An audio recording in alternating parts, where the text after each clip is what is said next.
Hey there, my fellow parents. The love of a child, a father's love, a mother's love is incomparable. Words cannot describe it. Even poets cannot describe what we feel for our kids. And when our kids are thriving and doing well, like that feeling we get in our heart, it's just so heartwarming. It's such an incredible feeling of joy and pride and connection. And when our kids hurt, we hurt. It's just hard to separate that hurt because we're just so connected. And today, we have a special guest. We've got Richard Capriola with Jordan and myself, author of The Addicted Child, A Parent's Guide to Adolescent Substance Abuse. And we're going to get to know Richard. Jordan and I are going to ask him all types of questions and learn more about his expertise of working in this with our kids, our sons and daughters, in this really sensitive, important topic. Jordan, I'm happy to have him here. I'm happy to have him here too. And I think this is a time in many of our lives when you look at history, addiction is out of control, right? It is causing families to crumble. It is really a huge threat. And, this is a worldwide problem, but we're really seeing it felt in different neighborhoods all across the US. It's really sad, right? And many of us listening to this probably know someone who is going through this process, whether it's you, whether it's your family.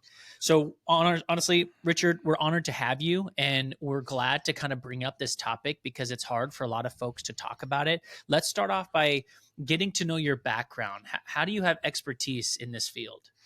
Well, first of all, thank you guys for inviting me to the program. It's a privilege to be here to visit with both of you today about this very important topic.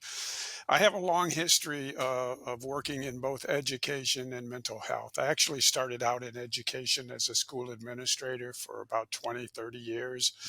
And then I transitioned out of that career over into mental health, where I worked as a mental health crisis counselor in central Illinois. And then was offered a position at Menninger Clinic in Houston, Texas, which is a large psychiatric hospital that serves both adolescents and adults diagnosed with mental health and substance abuse disorders. I was hired as an addictions counselor, so I worked with both teenagers and adults for over a decade. And so many times I would sit across from a family and I would go through their child's history of using substances. What substances were they using? How early did they start? How often were they using these substances? And I would give them a diagnosis of what we now call substance use disorder. And the parents would look across at me and they would often say, I had no idea this was going on. Or if they did suspect their child was using a substance, they might say, I sort of thought something was going on, but I didn't think it was this bad. And it, what's important here is that these are very good parents. These are good parents doing the best job that they can do. They missed the warning signs because nobody told them what to look for. So when I retired from Menninger Clinic, I decided I wanted to write this book, The Addicted Child, A Parent's Guide to Adolescent Substance Abuse, to give parents the essential information about adolescent substance abuse, how drugs work in the teenage brain, what drugs are out there that parents should be aware of, what are the warning signs a parent should look for. And if you suspect your child is using a substance, what should you do? What assessments should you get done? And what treatment options are available? Yeah, really related with everything you just said there, but from someone who has been working with parents and kids and teens for 25 years, I definitely related to that part of your story, Richard, where you're like, yeah, I didn't know. I didn't know. I didn't know it was this bad. That is so common. I don't know why that's happens so often. I'm going to ask you why you think it happens so often. Here's what I think happens so often is, one of my clients, I'm not changing the subject, by the way. One of my clients, recently, her teenage son locked her in the garage. Jordan, did I talk about this last episode? No, I've not heard this. Keep going. Her son has got some pretty serious problems with defiance and anger and rage. And she's doing some disciplining with her son. So this young man has lost the privilege of using his cell phone. and the son is not used to being disciplined.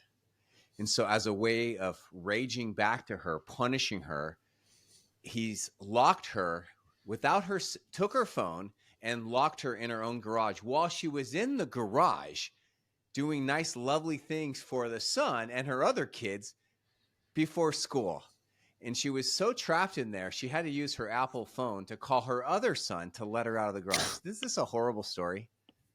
No, it's a good. I want to know why. Keep going, please. Well, no, why? Because he said, if you're going to take my phone, well, then, I'm going to take your phone. If you're going to do this to me, then I'm going to do this to you. Right.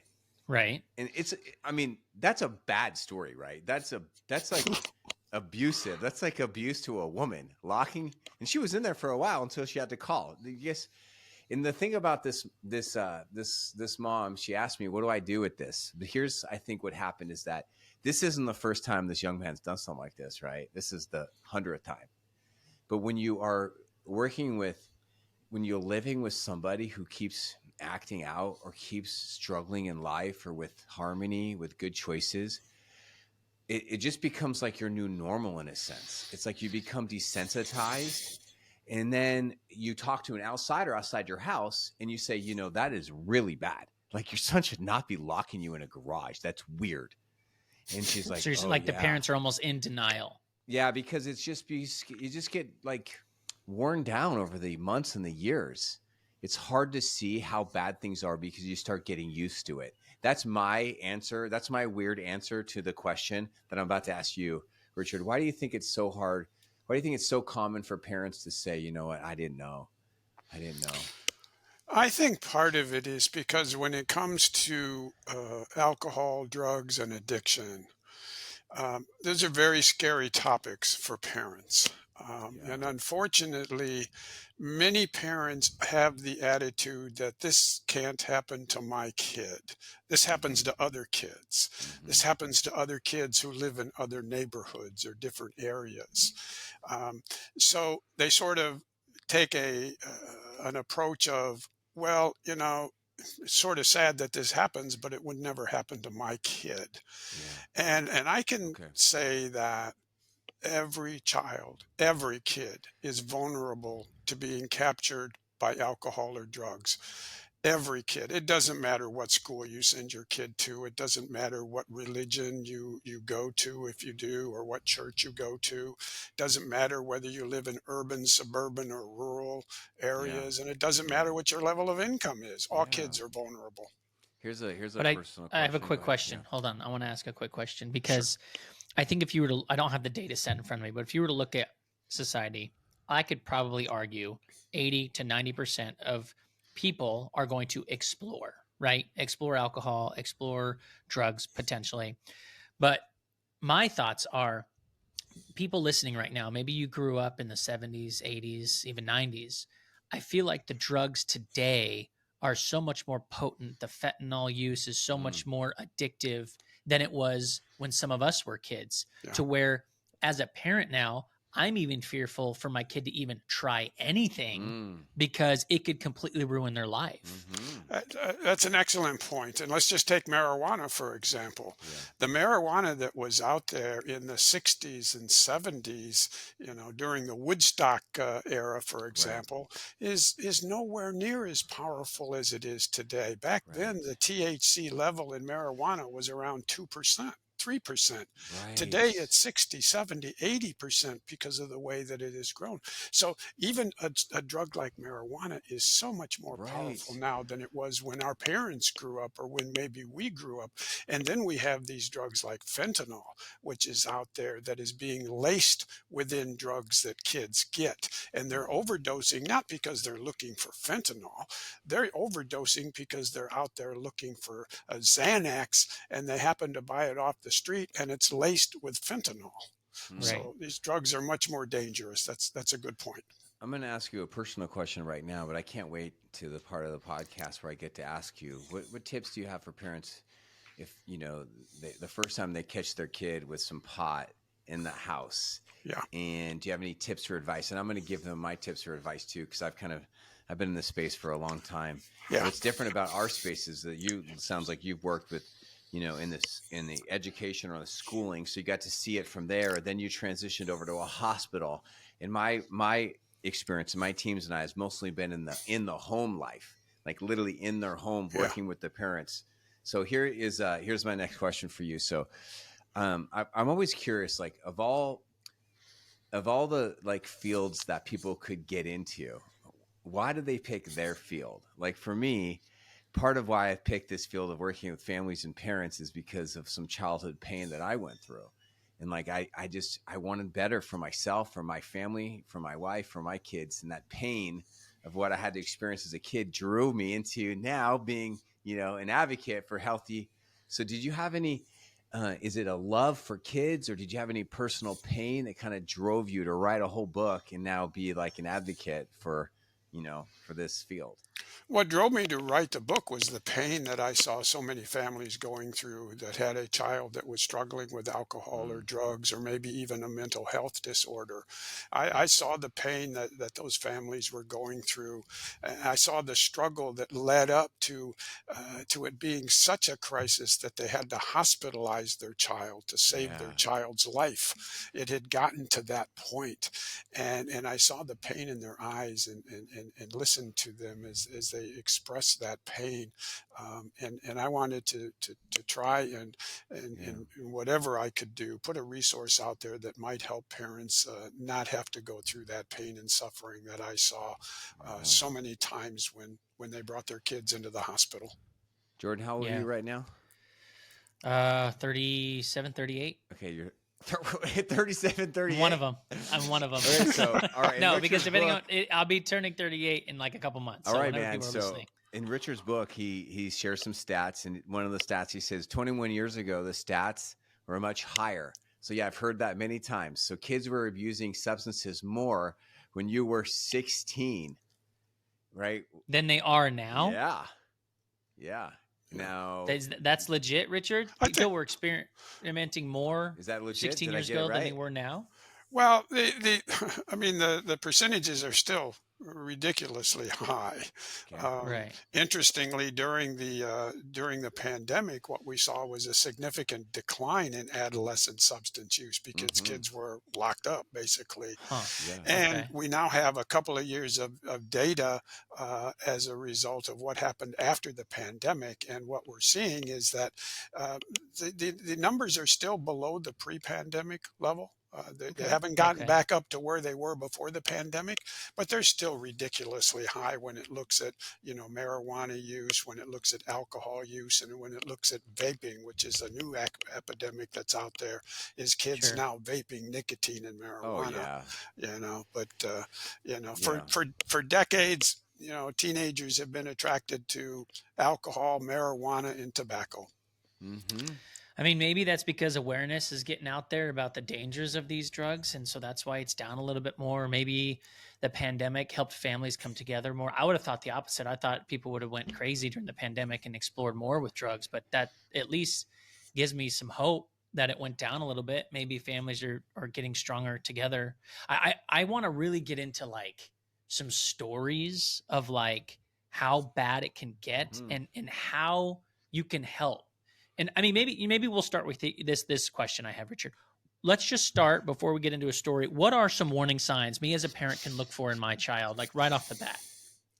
Well, what I advise parents to do is pay attention to the changes that you see in your child. You know your child better than anyone.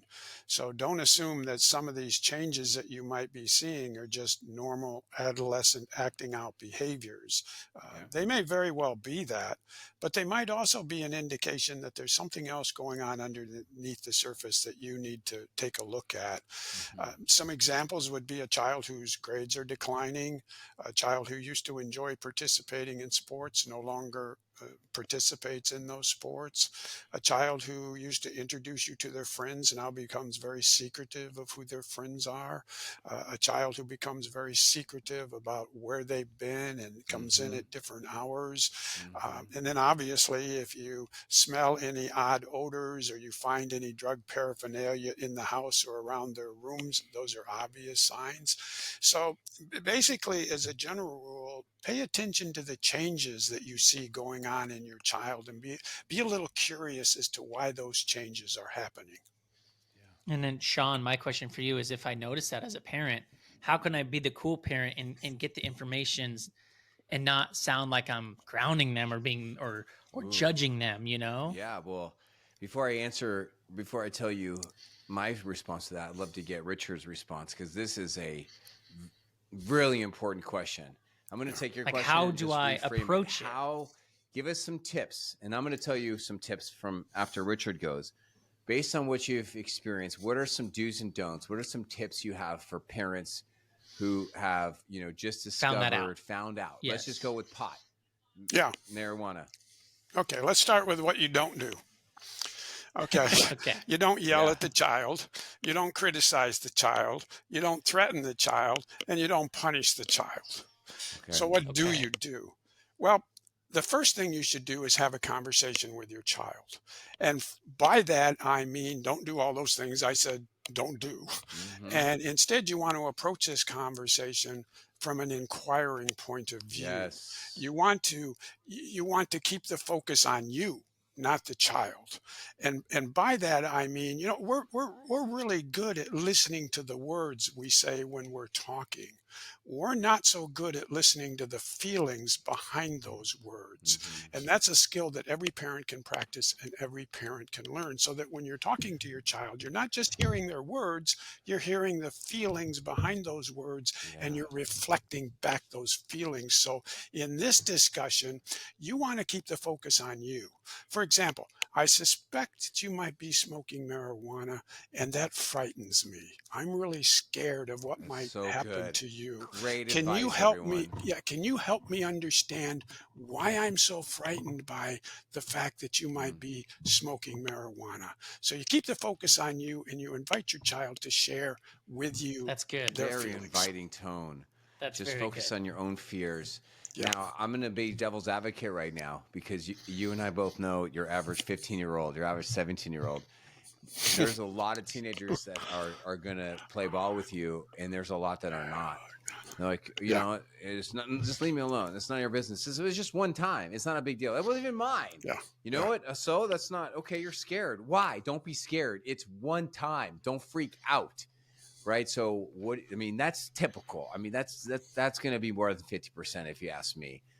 Yeah. What are you going to do when your kids start Do to we get just keep salty at it? Do we at just you, keep trying? or being, in your book, you said you've got these phases, right? You've got stage one is pre-contemplation, which is denial. So let's just assume, as you write about, they're going to be in denial. They're going to be minimizing this and minimizing the parents' humanity. So what do you do in these situations? Well, that's a discussion that's going to go one of two ways. It's either going to blow up and the child's going to become, just like you said, argumentative and defensive, or it's going to go the other way and you might actually learn some things you didn't know. But regardless Mm-hmm. of which way it goes, you want to keep the focus on you. Even if the child gives you those kinds of responses, you want to keep the focus on you and try to help the child understand that you're afraid, that you're afraid. Even one time you're afraid. But regardless of how that conversation goes, if as a parent you're still concerned, then you should get the assessments done that I recommend in my book, the professional assessments, so that you as a parent have the information you need. You either rule in or you rule out whether or not there's a diagnosable issue that needs to be addressed and treated. So the next stage, get the assessments done that I recommend. Let me um let me give you some things that I recommend, and then you tell me if you like them or you don't. Okay. I think that there's two big categories that I really would recommend every parent really thrive in when you first discover your kid with pot, for example. And the first one is what we're focusing on right now with Richard, which is just really good listening. And partly how you can do that is through validation. Mm-hmm. So you could ask him, so like, where did you get it from? Oh, I don't know. It's okay. You can tell me. Like, I really want to know. This is a choice you made, and I love you. And so just know you can tell me. I'm going to respond well. I love you. I got it from this kid at the party. Okay. right? So that makes sense. You were at a party or you were, under the subway. So were you the only one doing it? No, we were all doing it. Okay, well that makes sense too. Yeah. That, that you'd be doing it with these other kids. Thanks for telling me that. So did you buy it or was it for free? No, I didn't buy it. I'm not druggy. No, we're just doing it. I was just curious, Mom. I was just curious. All right, yeah, thank you. That really makes sense. You were curious. I knew we'd be having these discussions at some time. So yeah, tell me more. Were you afraid? Was it scary? Was it kind of fun? What do you think about this? I think that's a good approach. I think it does invite the child to, number one, listen to how you're feeling about it. But it's also some very non threatening type of questions that get at the basics of what that child was doing, why they were doing it, and what they think about it. Now, that gives you some initial information. The next thing you've got to do after you have that information is what are you going to do with it? What's going to Mm, be the next step? Right. Because at this point, you're not convinced that the kid's going to stop. You're not convinced that the kid's going to exactly. continue using. The only thing you know for Right. sure is he's used marijuana or she's used marijuana. Right. Um, One of the things I'm curious about is if, we as parents feel, hopeless. We've done all that. yeah. We've tried. We can't get through. They just keep. Mm. Do you have any recommendations? I mean, when do we know it's to the point where we need to seek professional help? When do we know that we need to check them in somewhere? Like you said, one of your clients had to get checked in the hospital. Well, I think that if you suspect your child is using substances, and let's say they've confirmed to you that they are, they might be a little secretive about what they've been Hmm. using and how Okay, often they've been using, and most likely they're minimizing it. for sure. I think that your next step is to get the assessments done from the professionals that I recommend so that you get a Okay, professional assessment and if there is a diagnosis of a substance use disorder, is it mild, is it moderate, okay, is it severe, and then what's the recommendation? What are the treatment plans? Because for some kids, they might do very well in an outpatient program. For other kids, they'll do well in an intensive outpatient program. And then for kids, particularly the kids who have an underlying psychological disorder with the substance abuse disorder, okay. they may do very well in a residential What would program. be examples of that? You talking? What would be some examples of what you're referring to? A dual diagnosis, for example, would be a child who has smoking marijuana and has a personality disorder, maybe an emerging schizophrenia disorder, maybe a conduct disorder, maybe depression, maybe some type of trauma, maybe high levels of anxiety. So I you're worked you're with. thinking that's good. Uh, So you're thinking for those kids that mhm, are already struggling with their mental health and now yeah. they're deep into the drug world. Is this what you're saying? We've got to check them in. They're most likely, after they've stabilized, most Hmm. likely going to look at a residential placement where they will be in treatment for anywhere from 2, 3, 6 months or longer, where you can address Yeah. both the substance abuse and the mental health disorder. Let me tell you why I agree with you, and then let me ask you a really tough question. I don't mean to have my questions so tough. I've been in That's this okay. space and it's very messy, man. It's very complicated. So Yeah. why I love that, and I'll look at your opinion on that too, Jordan. Have you known anybody, or when you were a high schooler, that ever had to get checked into a place or go inpatient care? Because oftentimes parents don't know that's what it takes. You've got to just take the child out of their everyday life, out of their everyday school, away from their friends, away from their video games, and say, we need to get this child intense help. We need to give them, a period of sobriety, get their brain fresh, and develop a plan.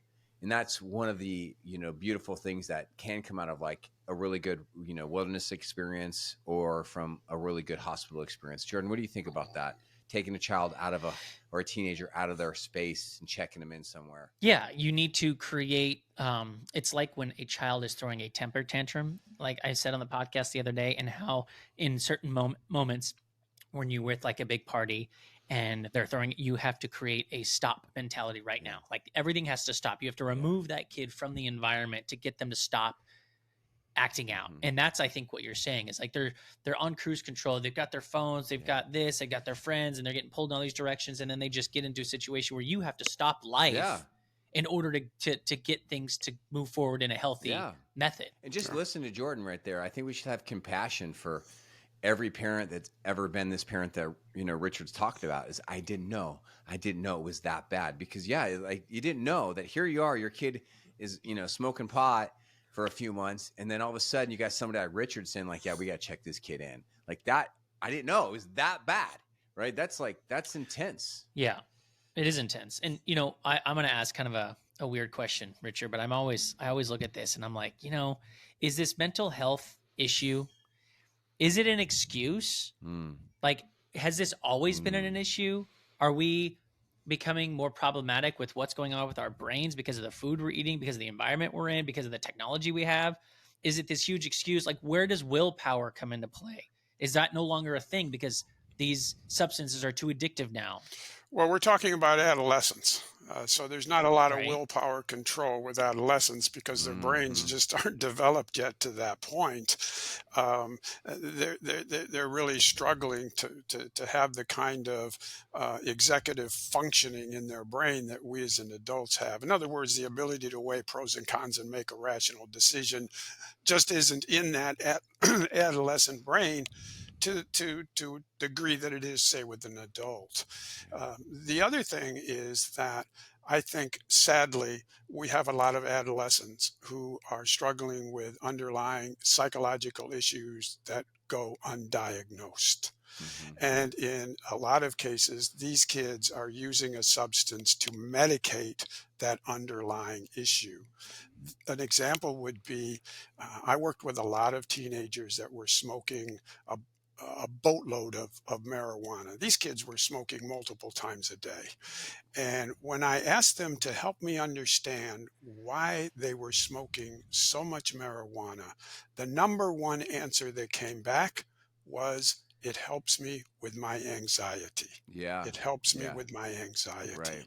So when you have a teenager who is using a drug, they stumbled into it. Maybe they heard about it from a friend. Maybe they said, here, try this. It'll help you with the anxiety. And they find out that it works. They're much more likely to stay with Yeah. that because they're medicating that undiagnosed, untreated issue. Maybe it's anxiety, maybe it's depression, maybe it's trauma, who knows what it is, Yeah. but it's not treated, and they found a drug that works for them. And that's part of the problem with today with drugs is like, first time I smoked pot was on a church snowboard trip, 1995. So, Jeez. and I think this guy, Jason Burney, we were in the parking lot of this hotel in Utah. We were snowboarding, and this kid breaks out some pot, and I wanted to be cool. I was a sophomore. I was like, yeah, I'll smoke some pot with you. And I didn't feel anything. I didn't like it. And thankfully, I think I only spoke pot maybe one more time until college.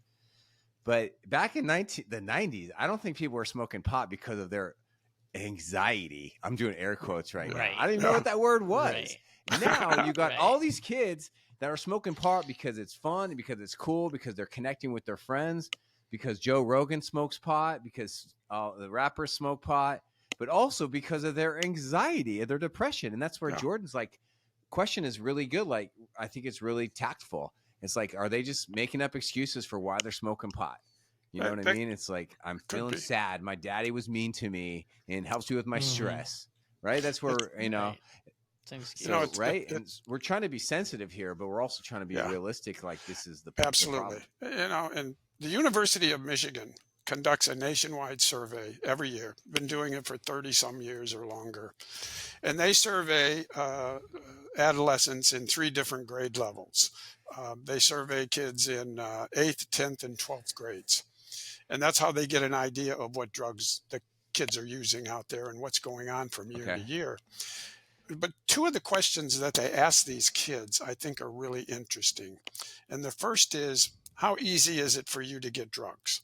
And overwhelmingly, the Mm. response that comes back from these kids is, it's no big deal. I can get these drugs. Over 80% of them tell us it's no big deal to find marijuana. I can get it if I want it. Eighth graders?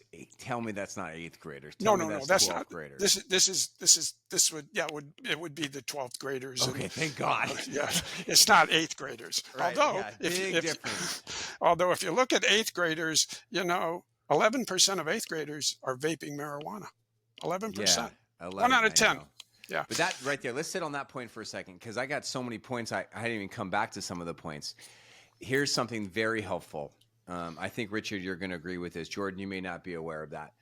The stats on adults who are alcoholics, I think the number is 15. Richard, you're so smart. You probably know this number. 15, if you start drinking around 8th or 7th grade, abusing alcohol like on a regular basis, you're sneaking out to the field, you're in the 7th and 8th grade, you're in the minority. Like, not that many 8th graders are doing this. But the chances of you then becoming an alcoholic when you're an adult go way up if you started in middle school. Mm-hmm. And so what I'm seeing now, and there's a big difference when I ask people who have kids who are, have an unhealthy relationship with a substance, I'll always ask them, when did this start? Because it's a lot harder to work with a senior in high school who started in 7th grade versus one that just started, smoking pot like this year. What do you think about that take, Richard?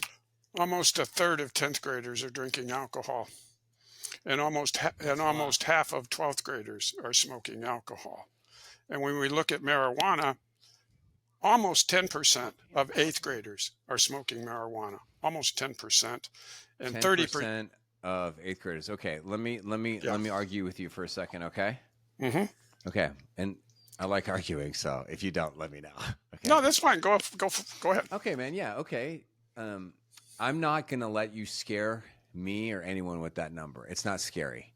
10% of 8th graders are drinking alcohol. Is that what you said? On the alcohol? Or was it 20? 8th graders? Yeah. 8th graders is 15%. Okay, 15%. That sounds scary. But can be. Are these 8th graders getting drunk every weekend? Maybe, maybe not. Probably not. Probably not. Probably not. Are they drinking with their parents at parties? At their parties in 8th grade. The good news is that if you look at 100 8th graders, 15%, we're just going to call those the cool kids. Now, yeah, okay. Cool kids. Okay. No, not saying they're cool. Okay. I know. We're going to call them. Help me with this, Jordan. Go ahead. But you were in that crowd. Jordan was in the cool kids crowd. And you were in the athletes. Not the drinking crowd. You're not in the drinking. You were in the athletic group. So did any of your buddies start drinking or dabbling in the 8th grade? I don't remember the 8th grade. No, I remember 9th grade. I remember people in my school in 6th, 7th, and 8th who were dabbling with marijuana and drinking, but they were the abnormal. They were abnormal. Question. They weren't the typical. You're so close with a lot of your high school friends because you and your wife are high school sweethearts and well known. Those adults, you do not need to answer this if you don't want to. That now here you are, you're 36, 37. 37, 38. Thank you very much. The ones that are your buddies that are still maybe struggling with alcohol or substances, it's like they are still binging and it's still a little bit too much. Did any of them start in the 9th grade drinking a little bit too much or starting with substances in the young? Yeah. Yes. Yeah. Right. Because, you're basically saying time is on your side then. So if you start early, you're going to be looking for the next buzz. There's a term people use that marijuana is a gateway drug. And you have people arguing, well, no, it's not. But it's like that's where you start. Alcohol is where you start. And then if you're looking for more, you go to the harder drugs. And you have time now through these 4 years of high school and maybe 2 more years of middle school to maybe get to cocaine or heroin, some of the hard stuff, which some people did do that later years in high school, but not a lot, but they started younger. Correct. And the shift that I've seen, Richard and Jordan, over the last 20 years is that, when I was growing up, it was like kind of the cool kids who were partying, like in the 8th grade. And in San Diego was the skater kids. And I didn't want to hang out with them because they knew they were doing drugs and they were smoking. And it was like, yeah, stay away from those kids. Yeah. But Yeah. nowadays, it's not necessarily the skaters. It could be the football players. It could be the cheerleaders. It could be the band kids. It could be anybody. It doesn't like it's like when I was growing up, it was the druggies who did drugs. Now that's not the case anymore. It could be anyone doing drugs. What do you think Mhm. about that? I think Is that that's a good. similar to your experience, or do you? I think it's a completely different world than what it was 15, 20, 30 years ago. I think, these drugs have become more widespread. The second part of that question that they asked, the first part was, how easy is it for you to get drugs? Well, overwhelmingly, kids Mm, say it's easy to get drugs, whether it's alcohol or some other drug. Second part of the question is, how dangerous do you think these drugs are? And overwhelmingly, the response that comes back is they don't think these drugs are dangerous. I got to sit on that Oh, point. We really? have to They sit on that don't. point. I've got three Really? questions. Really? I got so many questions, but there's three. If I That's don't ask you, I'm gonna be wild. bummed at myself. Let me let Jordan go off on. Now you're surprised. No, No. You ask go him. off on why I'm you're so surprised. surprised right now. Then I'm gonna make sure I get one of my Well, questions because in. every radio station you listen to that has news, every news headline, it's a fentanyl death here. It's this was laced. It was kids. It just seems like there's so much more potency in the drugs now that I would have thought these kids would be more aware of how dangerous they are. I bet you could take that same question to adults, and you would have an overwhelmingly you'd have people agree that I drugs are don't more think dangerous now they and don't that they would be care. more I don't think terrified they of them care. now. I was like blown away. About 10 years ago, I was working with this one teenager, big old football player, great kid, and he started taking LSD. And I was like, what? LSD? Like, who takes LSD? Like that, that's a thing? He's like, oh yeah. Like, how long has it been around for? He's like, a lot of us football players and guys that hang out, we started taking about a year ago now. It's been around this city quite a bit. It's like, Yeah. what are you talking about? They don't care that it's so dangerous. They just like the rush and the Hmm. feeling. Yeah, and they don't think it's something that's going to affect them. Yeah, they may know fentanyl's out there, but they don't know anybody taking fentanyl. And I don't you know talk, anyone. Right. I you don't know know, anyone. Do you guys know anyone who's taking fentanyl? I don't even know no, what fentanyl is. You hear it all in the news, and here I am. I'm in the space. Yes, I I don't do. even I do. know. Like, why would someone take fentanyl? It's like, why would someone take fentanyl, Richard? Why? well, Everyone knows. outside of a medical reason, because it is a prescribed drug for medical reasons, most of the deaths from fentanyl come from overdosing, usually with the fentanyl being Hmm. laced within another drug that they're taking. Then they didn't know they were even Right. taking the fentanyl. I've never taken Sean, what are cocaine. your I've three never taken questions you have for cocaine, him? but I feel like because cocaine is so prevalent in movies on TVs, like I feel like I know, like this is why people take cocaine. It's very Yeah. glamorized in movies, coke. So why, what do people feel on fentanyl? Like, what do they get? What kind of high is it? Is it like a high like pot? Or is it a high like LSD? Is it high like acid? Is it Molly? You're going to the concerts? Is it just so cheap and it's just gonna knock, you're just gonna go so numb out? Well, What's the well, point? again, I think most of the deaths, the overwhelming number of deaths that come from fentanyl overdose, are not because somebody was taking fentanyl. It's because fentanyl Uh, was laced within a drug that they were taking. They didn't know it was laced with fentanyl, and they uh, overdosed on the fentanyl. man, so Nobody's out there sad. looking for fentanyl. Fentanyl is a Oh, very powerful opiate, much more oh, powerful than some of the other opiates that are out there. And when it comes to the adolescent population, they're focused on alcohol, yeah, marijuana, right, tobacco, vaping. right. Fentanyl is not even a topic that they discuss. That's, gosh. I mean, right. We're talking a lot about pot and alcohol right here, but gosh, if our kids get involved in Xanax, Xanny bars, or prescription medication, gosh, that's what, Tris- like, my generation to grow up with, Jordan. Like, I was going to parties and people were starting to pop pills, and like no one ever told me it was bad to pop pills. I didn't, because I heard it. Just like somebody once told me, yeah, don't mix alcohol. But like, a lot of people in our generations, Jordan, I went down that path of prescription medications. Yeah. yeah, yeah. Um, Richard, do you have Sean? Hopefully, we can ask him. Okay. Like to talk a little bit about a story Yeah. of someone do it. who was maybe really bad, who actually you Yeah. saw Yeah. got out of it, was able A great to give story. people hope. Well, I saw a lot of kids, some women that immediately come to mind, who were in the adolescent treatment program at Menninger. Okay. And they stayed with us for 3, 4, 5 weeks undergoing treatment. And because of the severity of their mental health and their addiction, they went on to a residential placement Mm-hmm. after that for anywhere from 3 to 6 months or longer.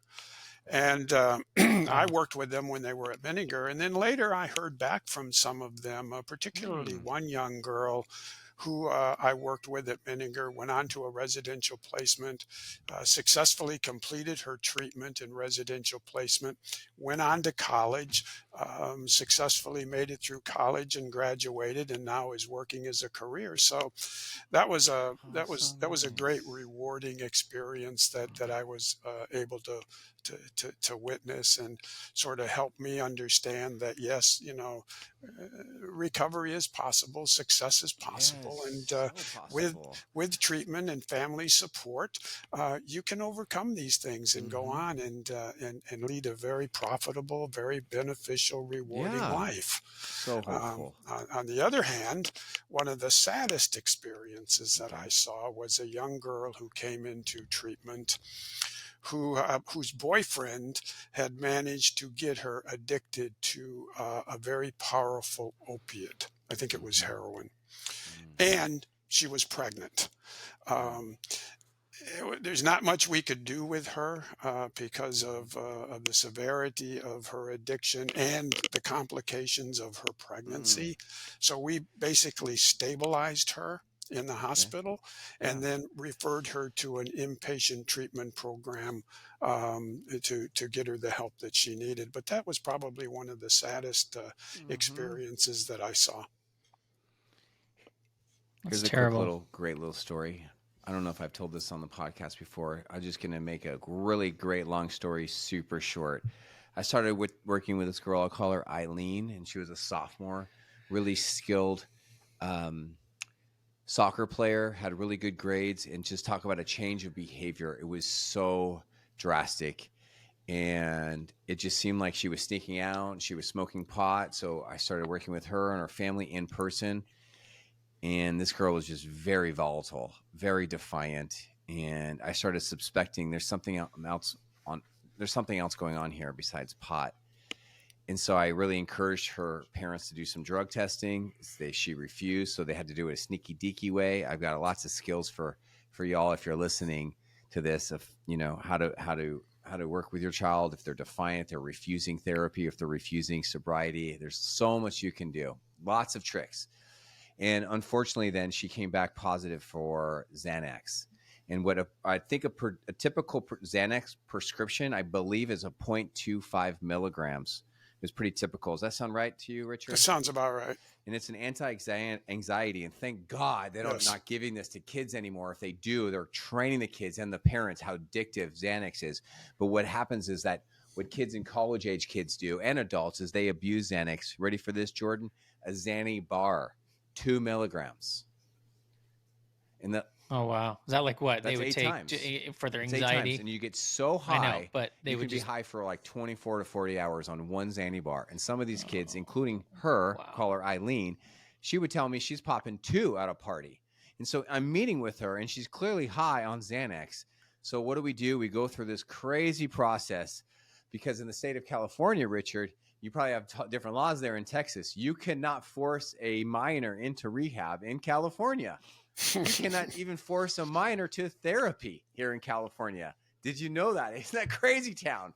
Yeah. Right? So you're Oregon's talking another one. about treatment and putting your Yeah, child into treatment. Well, we've got to come in through the side can't door even here and help do a them. lot of other stuff here in California.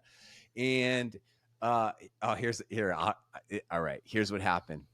So she was 5150'd, so she's in police hold in the hospital. You ready for this?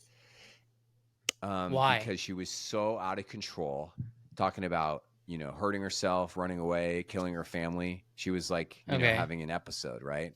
Yeah. So under So my, they arrested her. Got it. under my coaching and my watch, Right. we 5150'd Yeah. her, which is involuntary police hold, or 5450. So now, thank God, she's in the Okay. hospital, because that's the only way you can hospitalize a minor in California, is by using a 5450. But they can only hold her for a period of time. And now you're putting into your child in the hands of these doctors. And in most situations, when I say most, we're talking 80 to 90%. This is what the doctors say. Oh, yeah, they're a lot better now. You got to take them home. No, this is a fact. I've been doing this for 20 years. I believe you. I want to swear right now. I'm so believe you. pissed off. This is what happens. Right. Well, they don't want the weight on their shoulders. They just want to pass them on. I get they don't know what to do. Yeah. They're unskilled, unless this is a graphic image, but unless somebody has taken a blade to their wrist and there's blood coming off, it's really hard to get your child treatment. And they don't specialize in 5150. They're not specializing in drugs there. They're just dealing with suicidal ideation, right? So this is a really, should I tell this story? I think we should. I don't know if I should tell this story. I don't know. Okay. So here's what we did. This is a very, very, I don't know if I should tell this story. Okay. So maybe not. Maybe don't tell it. We can edit it out later. If you don't think it's a good idea, I'm going to rely on Jordan's wisdom, and I'm going to edit it out. So we packed up the family, including the siblings, packed up her belongings into garbage bags, black garbage bags. And the family drove 2 hours to the hospital, and they asked me to come. And it was horrible. It was horrible. We arrive, and she's cussing me out. Well, they have this guy here. And the doctors and the nurses are like, what are you doing? Aren't you here to take her home? And the family felt like this was the best decision for their daughter, who has clearly had a serious disorder with Xanax. He said, we can either take you to a facility on your own will, or we're not taking you home. We will drive you anywhere else you need to go. And we brought your belongings. And how old is she? 50. How old is she? Yeah. Okay. So you came down to an ultimatum. And she said, I'll go to rehab. Thank God. And unfortunately in rehab, she, in Santa Cruz, California, there's a lot of heroin. And so she discovered heroin and some really bad men who did heroin, and bad things happened in rehab. And she got now addicted to heroin. Wow, that is awful. In rehab, the place you take them to hope to fix them. So now she's in and out of rehab, but at least she's in the system, and she's got some place to stay, a free rehab, and she's not living at home, and she's in and out, and she did the hard work she needed to do. The parents did the hard work she needed to do.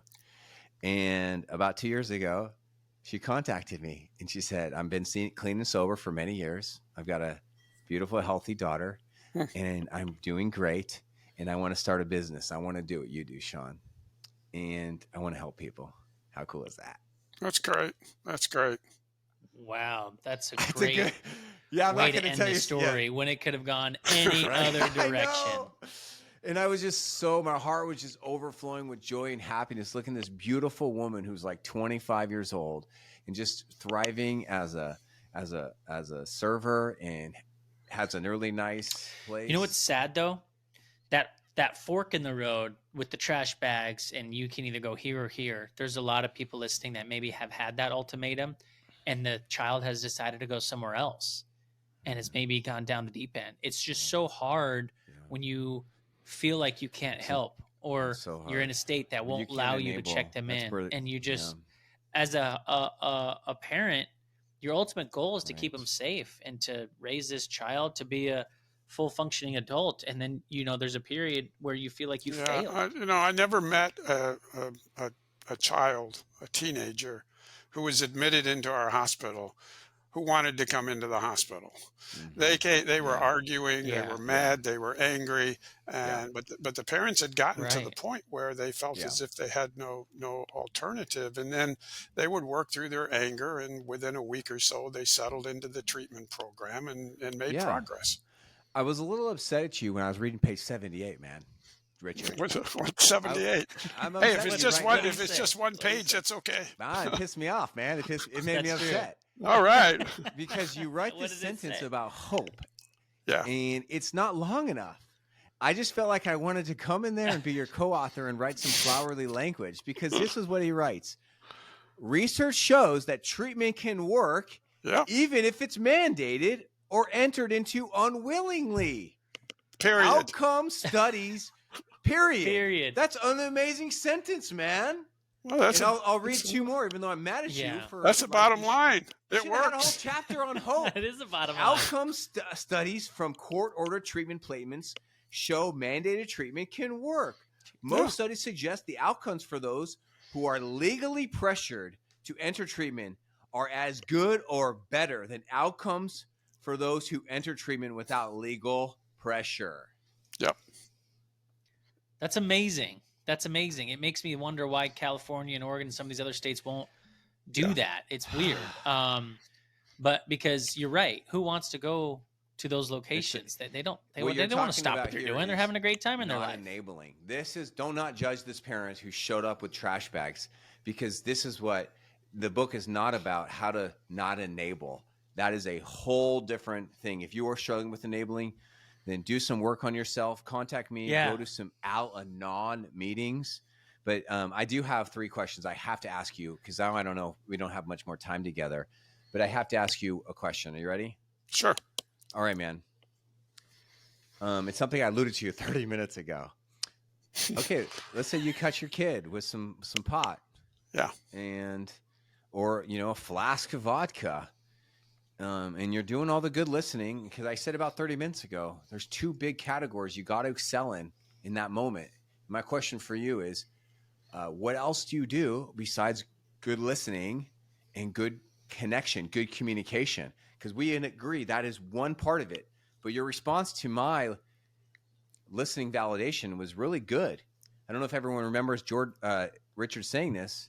He said something like, yeah, that's good listening, but that doesn't solve any problems. The kids could still be on a bad path, or, could have a problem, could not have a problem. So I got a couple of tips that I want to share our audience of what I think they should do in that situation. But can you go first? And Jordan, go ahead too. Any tips you guys have? What could you do after you listen to your kid, what should they do next? Get an assessment done from a professional. You're not the professional. You deserve, as a parent, to get some expert advice.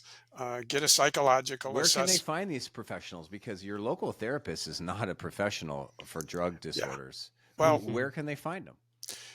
I would recommend you start by talking to the school counselor, the school social worker, or the school psychologist. They're all going to be free.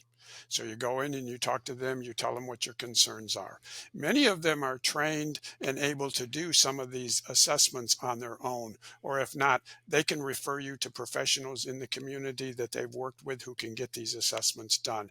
At a minimum, you want to get an addictions assessment, and you want to get a psychological assessment to rule in or rule out if there's any psychological issues that you need to be addressing.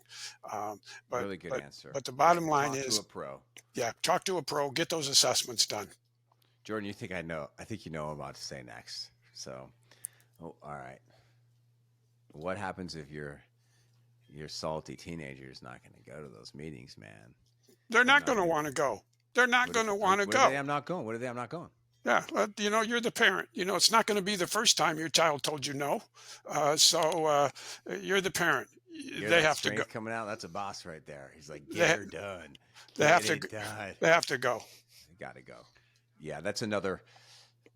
I've always tried to give my kids like a voice so that they felt like they had, decisive powers. Like, oh, I'd like to do this. No, I don't want to do that. Okay, I respect that. And one time I was having a problem with my kids wanting to go to church. I was like, Sean, what do I do? And you're like, dude, your kid's 7. Of course they don't want to go to church. You just take them to church. I'm like, oh, okay. Okay, that makes sense now. Thank you. Here's what I love about what you both just said, and let me add my my coaching to this to anyone who's listening.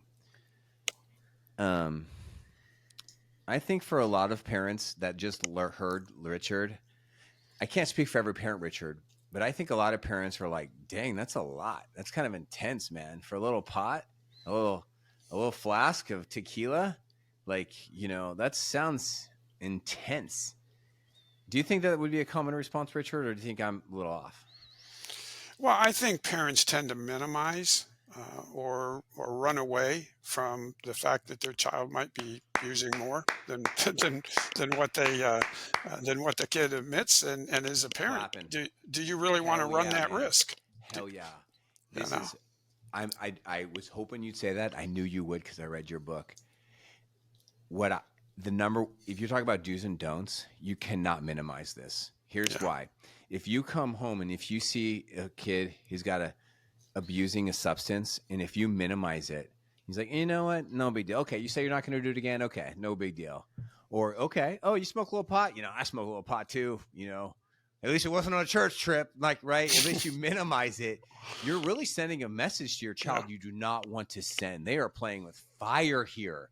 Like, if you are out, I've been using this rifle analogy recently for some reason, Jordan. Like, if you're out there you're hunting and you have a rifle and you're a teenager and this person makes a bad choice with a rifle, like, you have to freak the hell out. Like, this is not okay. Right. You can never, ever do this again. This is a rifle. You know what I mean? Right. We just had that situation where my son left the window open upstairs, and I have a son, Richard, who he has special needs. Yeah. So when our older son left the window open, he could have fallen out the window. Yeah. And there was a moment we had to create that shock and that awe to, like, it scared him. But I'm glad I scared my oldest son, so he won't do that again. Dude, that's funny. I have a window too, and the bed is up against the window. And my daughter was leaning against the window, and I'm thinking her or her friends could easily fall through the window to their deaths. And it scares. Thank God that bed is moved away from there. But the shock and awe needs to be a part. Right. And how you do that shock and awe, I think is got to be. We could do a whole nother episode of that. Yeah, right. It's sensitive. Yeah, you would know more than anybody because you've had to do it. Maybe Richard, you have had to do it too. Weird shock and awe. I wouldn't know what to do. Scaring the kid, but you do. But it's like, right. It's like right. What do you think? Shock and awe. Because what you're talking about is getting assessment. That's a big deal, man. That's shock and freaking awe. Yeah. Yeah. But it has to be done. I mean, you don't want to miss anything. You want to know what's going on. And it's like anything else. The earlier you see the warning signs, the earlier you get an assessment and a diagnosis, and the earlier you get treatment, the more likely this is not going to become a life-threatening problem. It's such a dance, though, gentlemen, because if you do that shock and awe and you're too weird about it, if you're over the top, then the fear is that your kid is not going to tell you the next time. Right. It's just going to push them into secrecy or shame. And so, we need a whole episode for how do you respond the first time your kid brings pot home or a flask or a vape with nicotine in it. Because your kid's not going to come home with LSD or cocaine the first time. Right? No. It's going to be something like that, right? Right. Yeah. Right. Makes sense, man. It makes sense. It's hard that we have to have this conversation and talk about stuff like this, but the reality is that more and more of us need to have the conversations like this so that parents know that they have choices. A lot of us feel like we don't have choices. One tip. Yes. And I'm going to leave everyone with one tip, Jordan. One tip. Okay. Tips. Everyone leave with one tip. One tip. So what works with these kids? What works with these teenagers when it comes to drugs? Well, I can tell you what doesn't work. In my experience, when I was working with them, it didn't do me any good to tell them drugs were illegal. It didn't do me any good to tell them if they kept using, their grades might decline. They might not graduate. They might not go to college or get a job because they didn't believe it. But what did work? What worked was when I switched the discussion to a neuroscience approach. Ooh. These kids were smart. Mm. They were curious. They wanted to learn, and they wanted to learn about their brain. So when I switched the discussion to a neuroscience approach, what the brain does, how it works, and what drugs do to the brain, they became interested. That got their attention. I Interesting. have a couple of charts in my book that you might have seen. One is a picture of the brain, shows the different areas of the brain and what they do, and the other one shows where marijuana attaches itself in the brain. When I showed Mm. that to these kids, they That's immediately cool, saw how man. marijuana That's cool. works within the brain and how it affects the brain. Well said, Um, dude. that captured their attention. They Well were interested said. in that. Jordan, yeah. Yeah, you Exactly. brought the science Jordan, I into just it. found out what the word psychosis means like 7 years ago. Do you know what psychosis is? Yeah. So No. look it up after this. Google it No. because the adult brain can actually handle pot at a pretty decent, much better level than the childhood brain. And what you're referring to is one of the things that we can't. A research report recently came out. Correct me if I'm wrong on this, Richard. Is that the chances of a young man developing psychosis if they're a marijuana user goes way up. And I've seen psychosis in teenagers. It is Yeah. not okay. It is bad. And so what you're referring to is just help them understand the impacts of the brain. Well Yeah. said, man. And yeah, absolutely. My Yeah. tip before we get to Sean's is basically I can see with my kids is basically going you Richard, you alluded to this earlier, is bring the conversation away from them Yeah. and bring it back to me or myself or my family, or in this Mm. case it'd be my wife. I could see my wife's relationship with my kids. They care Mhm. deeply about how she feels. So if she were to come to them and say, you're gonna do what you're gonna do, but just so you know, when Yeah. you do it, this is how I feel, maybe Mm. that'll trigger a response, make them Mhm. think, oh, I don't want to make my That's a mom good feel this point. way. I've got a lot of tips, but I'm gonna go on one, and I think mine is gonna be a little bit similar to Jordan's. A lot of the research I've led around drugs and addiction has to do with the word bonding. Where if you think of like we're bonded to this Okay. person, we actually get bonded to TV shows, we get bonded to brands that we like to go to, we get bonded to Mhm. restaurants. When you get bonded, it means like you feel like you can trust that person or that thing to be there for you. So like, you can turn on, if you love the Office TV show, you can turn on Office and you can trust that it's really going to show up with a good episode. Or you can go to your favorite shoe brand and just trust that it's going to fit your shoe very well. And one of the best antidotes for substances and bonding to unhealthy things and people is family, is nurturing and tightening the bond of a family.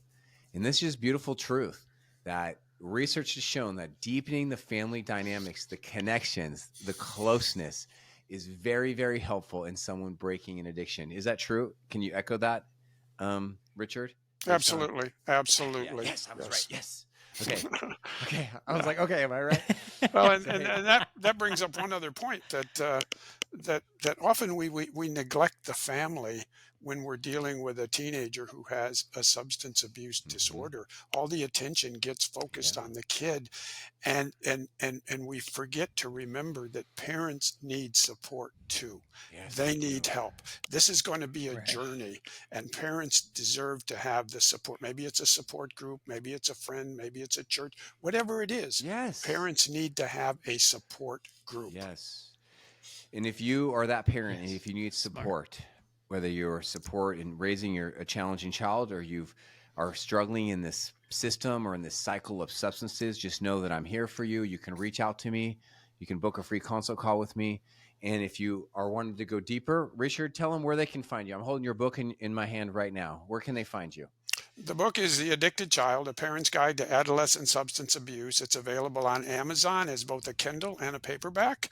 It's available through the book's website also, which is www.helptheaddictedchild.com. There's some blog articles that you might find interesting, one of which is 10 questions that you can ask your child to check in on their mental health. One of those questions is you ask your child, if your feelings were weather, what kind of a day would it be outside? And that's just a simple way of engaging the Cool. child and maybe getting a discussion and some feedback going on. Richard, I really like you. You're just a really good-hearted, very smart man that's been loving kids for a long time. So thank you for loving our sons and daughters. Jordan and I are very, very grateful for you. Thanks for joining us today. I appreciate you guys. Have a Thanks, great Richard. week, and thank you for inviting me to your program and for all of your great insights and comments.